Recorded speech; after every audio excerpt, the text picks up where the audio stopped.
Today's episode features the creepy things you encounter when living in rural regions. From ghosts that want to steal children, to demonic women who wear horses' heads. Get ready for a wild and terrifying episode with 5 allegedly true scary stories that will have you hugging the asphalt of the city for a while. If you have a story of your own, share it with us at darkstories.org or darknessprevails.org. I'd love to hear about some alien encounters and stories from small towns. Now, let's begin.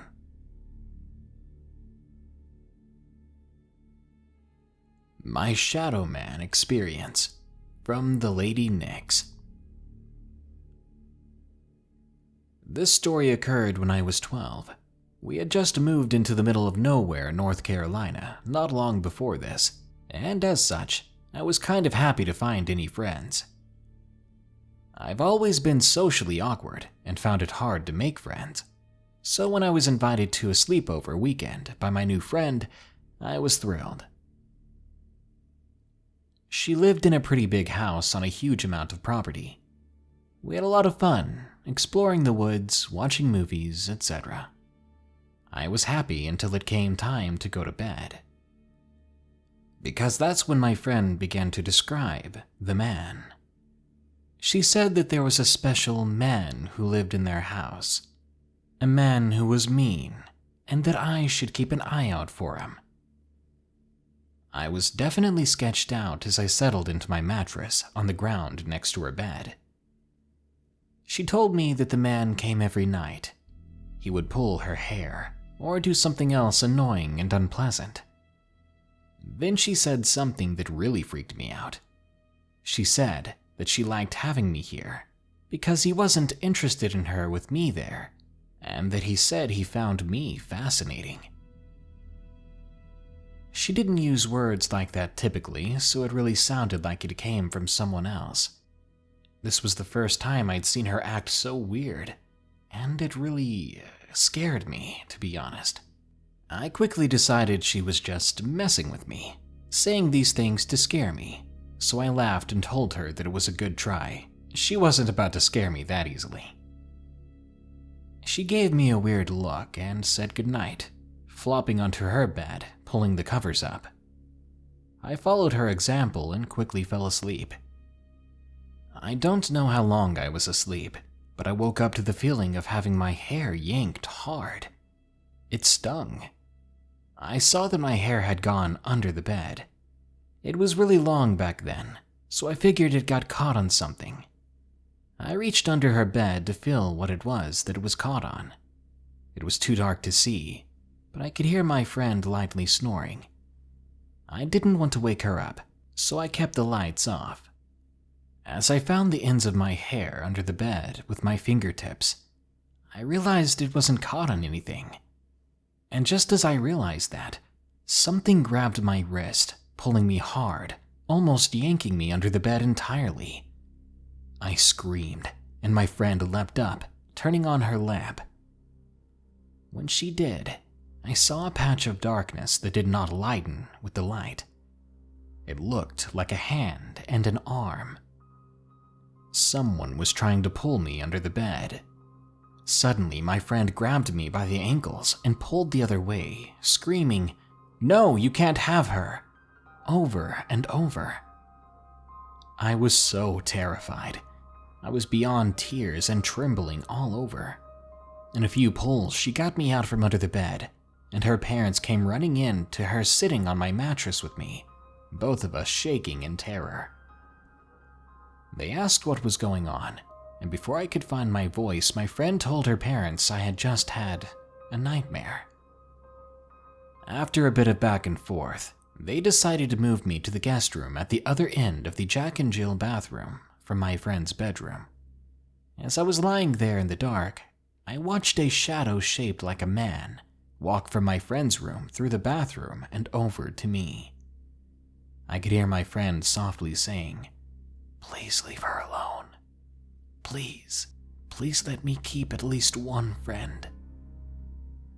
I was horrified, pressing my back against the headboard to get away from the shadow. It had stopped, It was standing at the doorway between the bathroom and the bedroom I was in, and I could feel it staring at me, even though I could not see its eyes.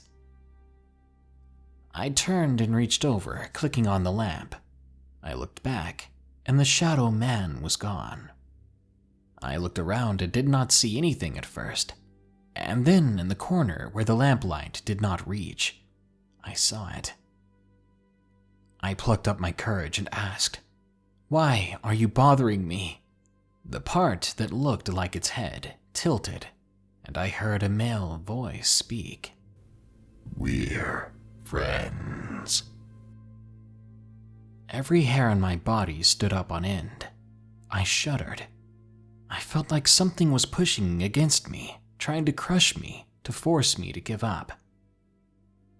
I stayed up the rest of the night, watching that thing in the corner, making sure that it didn't move any closer.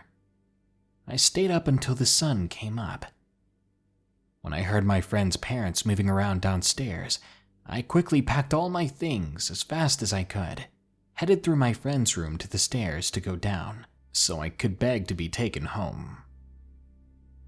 My friend had left before me, and when I was in the doorway of her room, about 5 feet from the top of the stairs, I was suddenly in the air. I flew down the stairs, skidding several feet, stopping inches from slamming through a glass door. My friend and her parents gasped, staring wide-eyed at me. When they asked if I was okay, I simply cried and begged to be taken home. They gave in quickly, and I cried, not speaking, all the way home. Sadly, even after getting dozens of invitations to go back to her house, I was too afraid to, and I guess I lost a friend.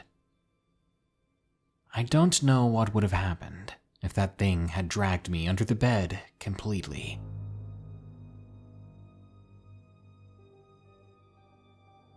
The Creepy Woods of Southern New Hampshire, from NicoleB.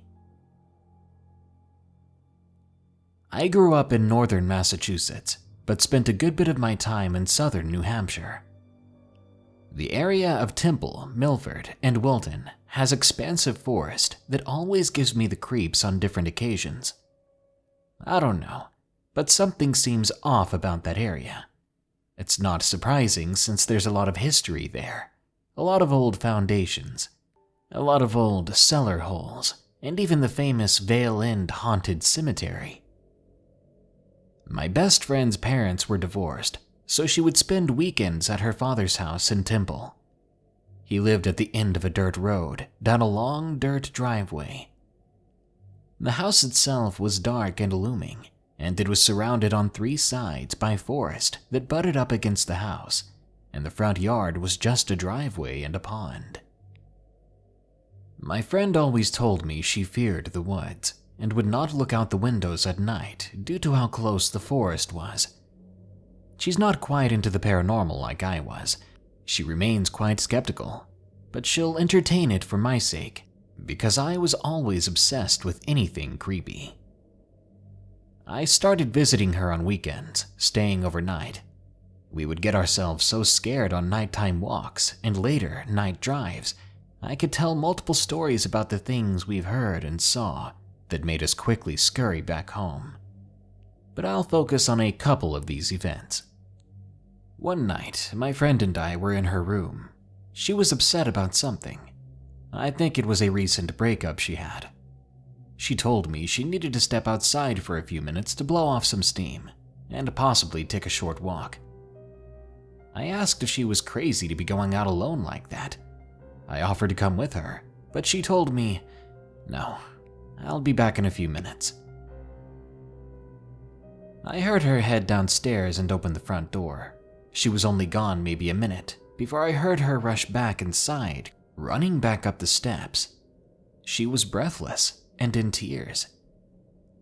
It took a long while of begging her to know what happened before she'd answer me. Like I said, she's more skeptical than I am, so to see her so scared, I was admittedly excited, curious about what had scared her. Finally, she was able to tell me. When she had stepped outside and closed the front door behind her, she saw a pair of unfamiliar glasses hanging on the door knocker. These were the large, thick-rimmed variety with red frames, sort of the 70s or 80s molester style, with thick lenses. She had no idea where they come from, but she felt compelled to put them on. I'll try to describe it the way she did. I put on the glasses and looked out into the yard. There was a bright circle of light out near my dad's van. It seemed to be hovering. I'm not sure if it was actually an orb of light, or something reflecting something. Maybe the rational part of me thought it could be another light source that was collecting in the center of the lenses, as the lenses were pretty thick. Either way, I was transfixed on it, and while this was happening, I heard something to my right crashing through the woods towards me. I have no idea what it was, but something in my brain was telling me it was dangerous. Not a normal animal, something huge and hellish instead. I don't know why my mind was convincing me it had to be something like that, but it was such a strong feeling. I stayed in a bit of a trance until I snapped out of it, throwing the glasses to the ground and running inside. She explained her story to me. Meanwhile, I was excited and wanted to go down to find the glasses for myself. She was begging me not to. She was very serious that something bad had happened. We waited until morning before venturing outside. I did eventually find the glasses. I was playing with them, trying them on, etc. My friend did not find this amusing. We asked her father whose glasses they were, but he said he had never seen them before. He said he had just found them on the doorstep one day. I still have these glasses, though I keep them hidden away because they make me nervous. My friend wants nothing to do with them, and despises the fact that we didn't just trash and burn them. Fast forward a couple of summers, we were once again at her father's place at night. I knew I had to go out to my car to grab something, and I dreaded this. I didn't want to go out to the yard and make the 50-foot trek to my car in the dark. Eventually, I had to, so I dragged myself outside. Immediately, I was hit with even more dread as I walked toward the car. I made the errand quick, and then started to walk back toward the front door. My fear heightened and my attention focused toward the side of the house. Right then, from the area that I'd been watching, there was a loud whooping sound. My first thought was, there was no way there was some sort of primate or monkey in the woods, but that's what it sounded like. Some sort of ape. I doubted it was an owl, because it didn't sound like one at all. And whatever it was, it had come from ground level, not from the trees.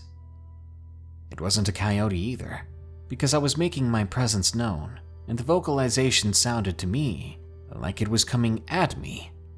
Either way, I was terrified and ran quickly back inside. Only years later did I find out that Bigfoot supposedly made whooping sounds. I've been trying to listen to different animal calls on YouTube, but I can't find a single thing that matched this sound. While a loon is the closest, it still did not match very closely. Years later, another friend of mine was telling me that she was mountain biking in that general area. She kept turning around because she described a sound that was mimicking the sound of her bike, only closer behind her. She kept stopping to let the other ride pass, only to realize there wasn't anyone there. Then she described hearing a sudden and loud whoop behind her, followed by a clicking sound, similar to the way your tongue clicks on the roof of your mouth. She said it sounded human, not like a bird. Her story is what reminded me of my experiences in those woods. As it turns out, there have been Bigfoot sightings not far from there, but I'll never totally feel comfortable in those forests.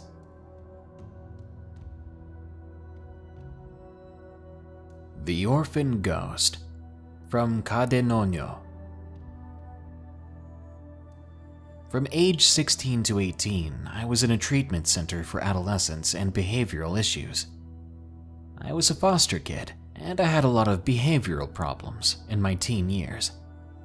I was also diagnosed with bipolar disorder, so that obviously didn't help. Now, the treatment center was located in a rural area in Missouri and had previously been a Catholic orphanage in the middle of nowhere from the late 1800s to 1915, when it had first burned down. It had then reopened as a boarding school for girls in the 1970s, and then it was taken over as a psychiatric facility for troubled children and teens. If you've ever been in any sort of adolescent facility, whether a group home or a treatment center, each one has a unique culture and set of traditions. Teenagers are weird, and it creates a sense of camaraderie among people you're going to be spending several months with. At this particular facility, there was an initiation ritual involving being told the legend of the Orphan Ghost. Legend has it, back when the building was an orphanage, there was a really mean nun named Sister Florence who loved punishing the orphans. A little orphan girl named Mary, who was about 8 years old, was a perfect little girl and had managed to earn the fondness of Sister Florence, as she rarely misbehaved. The nun often brought her special treats, resulting in the other children bullying Mary out of jealousy whenever Sister Florence wasn't looking. This angered Mary. She began to resent Sister Florence and acting out against her, pulling pranks and generally misbehaving. One day during lunch, Mary took a knife and stabbed Sister Florence in the throat. She bled out before stabbing herself in the chest. Now to this day, if you walk through the halls near the old chapel, you can hear little orphan Mary playing tricks and Sister Florence shouting punishments. When I first heard the story, I thought it was a load of crap. The building had been remodeled several times over and was in no way close to its original configuration. The chapel that we used wasn't even the original chapel. It did turn out, however, the original chapel had been located in the same spot as the unit where I resided was.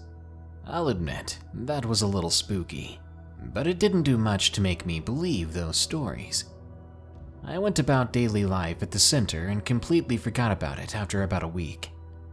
It wasn't until about 4 months into my stay that I was reminded of the story by, of all things, having a dream about it. But once again, I ignored it. But that night after dinner, all hell broke loose. As I said, this was a facility for teens with behavioral problems. So you can imagine there was quite a bit of issues that could arise, especially on a unit full of girls. That night, things got particularly out of hand, and several people began acting out, and not just on our unit. The staff who took care of us had walkie-talkies, where they would call code reds for assisted takedowns and sedations when things got really out of control.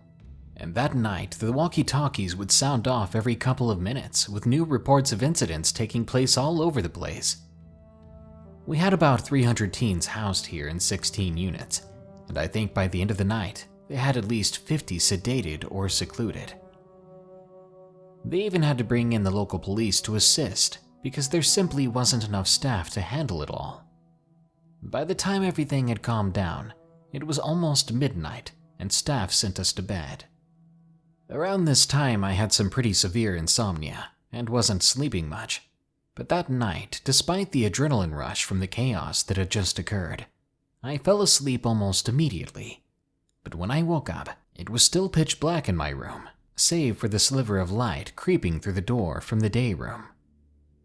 I shared a room with 2 other girls, and I sat up, confused as to why I woke up.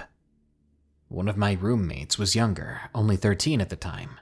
Let's call her R. My first assumption was that R had stayed awake reading by the light of the door, but when I looked closer, I could see the even rise and fall of her chest as she snored lightly. Confused, I looked over at my other roommate, D, who was lying on her side facing me, eyes wide.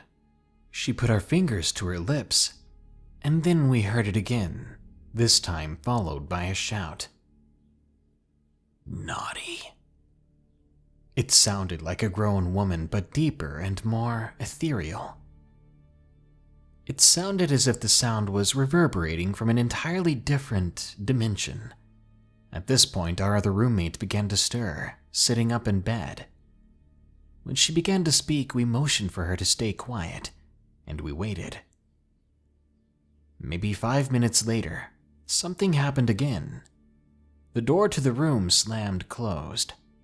The three of us screamed, and my two roommates scrambled off their beds and onto mine, because mine was furthest from the door.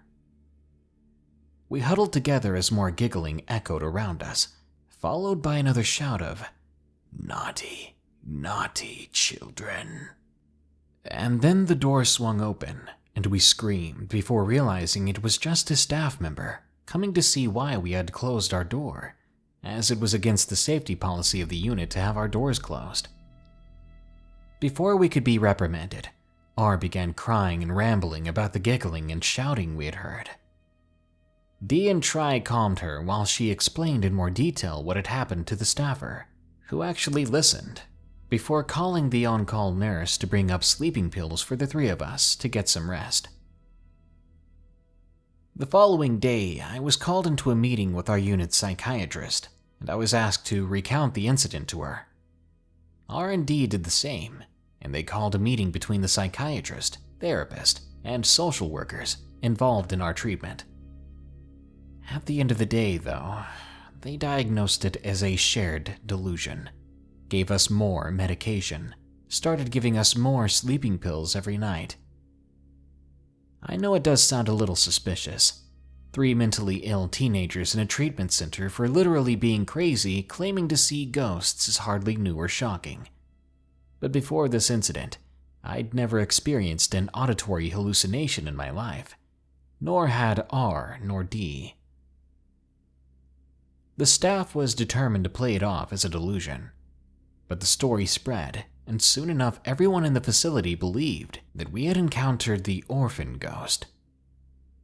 At the end of the day, we knew what really happened in that room, and I fully believe that whatever energy Sister Florence and Orphan Mary were putting out caused the general chaos that had occurred beforehand. While nothing else happened during the duration of my stay, they added my story to the initiation ritual whenever we got a new resident, and it became an official part of the legend. It's been 12 years now, but I sometimes wonder if they still tell my story. Stranger in the Dark, from Anonymous. This story is about my grandmother. She was in middle school and lived in a small rural town at a dead-end road. At the other side of the town, there was a cornfield where you could see the top half of a mental hospital.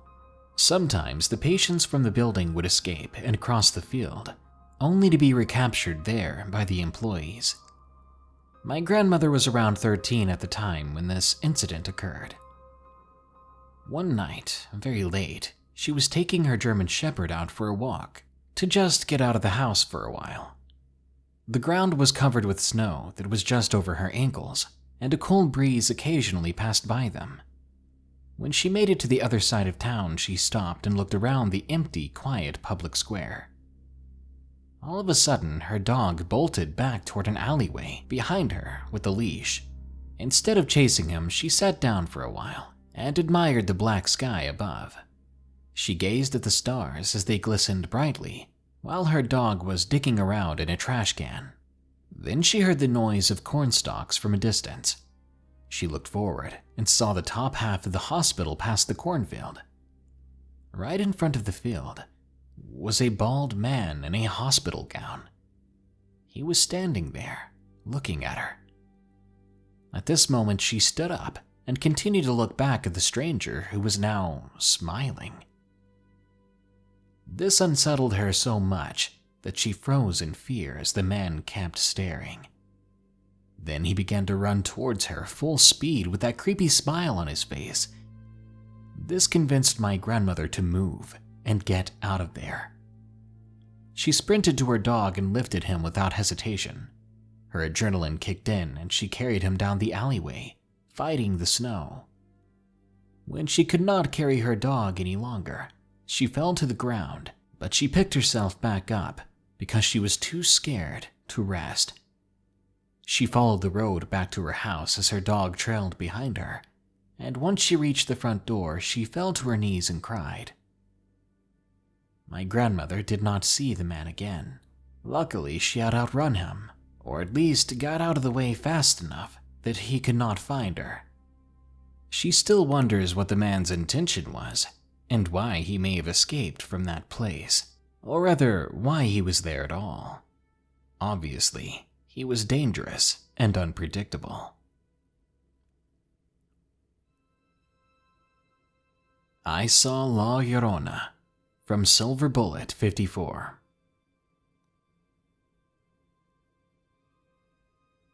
Farms, cities, and heat. These are the first three things you think of when you hear the name Texas. Or if you're a sports fan, you think of Aggies and Longhorns. I think of the spring of 2014. That was when I saw something that was nothing short of bizarre. I'd always heard of the ghost stories coming from the state. I've heard of everything from there, from the ghost lights in Marfa, to demons in San Antonio, to werewolves in El Paso. As expected with such a big state, the stories could be true. I've always been partial to the werewolf stories and the stories of the Marfa Lights. In 2014, I still had Visit the South on my bucket list. Due to the way things were, I recruited a couple of my high school classmates to come with me, Isaiah and Richard. They were backup and bodyguards more than anything else. When they asked me why we were going to Texas, I honestly said, there's a lot of stuff there I want to explore. They figured that reason was as good as any, and they agreed to go with me. As he drove, Richard asked us, "Did you guys hear of the chick called La Llorona? My girlfriend won't shut up about it. The previous year I got a book called Weird US, so I had heard of La Llorona, which meant the crier, if I recalled correctly. If that's not freaky, her story is. From the legend that I heard, she was a woman who lived in Texas where the Rio Grande is. Her husband left her while she was pregnant and had no intention of returning. She wanted to marry a rich man, but who she had in mind refused because he did not want to deal with someone else's children. As a result, she threw her children into the river after stabbing them. She went back to her lover, but he was horrified by the blood-streaked dress she had on and immediately rejected her for good. She ran back to the river trying to find her children, but it was too late, of course. It is said that she wails and walks along the banks of the river, wearing a horse head as punishment. When I finished the story, both of them stayed silent. I guess they didn't know what to think of this. A few days later, we were exploring near the Rio Grande ourselves. I was looking out over the river, watching for fish. Rich was following it to see where it led, and Isaiah was picking up flat stones to skip along the water. I was laying down stones so we could find our way back, as dusk was setting in. As the last few rays of sun started to sink, I heard a splash. I turned around and said, "Isaiah, you're supposed to skip the stones, not throw them." Even though he has dark skin, I noticed it was a bit lighter than usual. He said, "That wasn't me." I rolled my eyes. Night fell upon us soon, and I saw a weird shape moving around us. I tapped Rich and Isaiah's shoulders and pointed at it. They looked and immediately froze. I'm smaller and shorter than both of them. I was afraid of what they were seeing, as I couldn't get a very good look. Rich made a sound like when you try to say something but can't get it out. Isaiah's eyes were bulging. One of them whispered, "La Llorona." Rich shook his head, then the thing turned and we shot off like the devil was after us.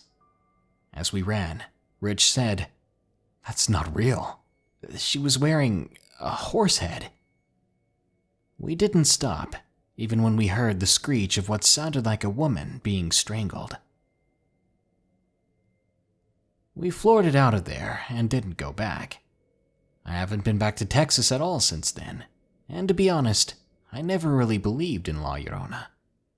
I'd always seen it as a boogeyman story for Texas kids to make them behave. Even now, 5 years later, I have nightmares where I see a woman with a horse head. Rich said it had to be her, but Isaiah doesn't know what to think. I do know one thing, however. I don't want to go there again, because there's something far more evil and sinister to La Llorona compared to all the other legends you hear of. I hope you enjoyed this Darkness Prevails episode, and if you did, be sure to like, share, comment, and subscribe. If you want to support the show, check the links below.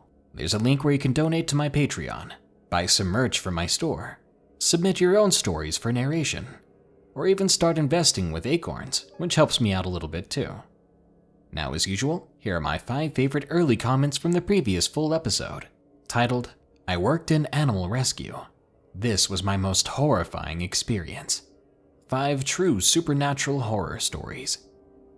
Brandon Williams asks, "How's it going, good sir? Glad you uploaded." "Oh, I'm just tired. I haven't been sleeping well lately, and my voice is starting to crack, I think." Renee Hernandez says, "Full stop. Working at an animal rescue would be equal parts horrible and rewarding." I'm going to assume some bad stuff happens and pass on this one. I'll still give you a like because I know you do quality work. Because of consistent complaints like yours, I've been giving out trigger warnings where appropriate when I can remember. And I didn't give a trigger warning for this one because there was nothing bad in it.